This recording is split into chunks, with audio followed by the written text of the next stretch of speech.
சங்கத்தில் பாடாத கவிதை அங்கத்தில் யார் தந்தது?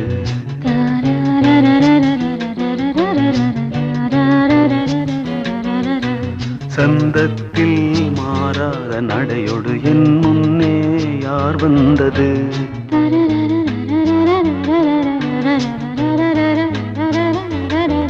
தமிழ் சங்கத்தில் பாடாத கவிதை அங்கத்தில் யார் தந்தது?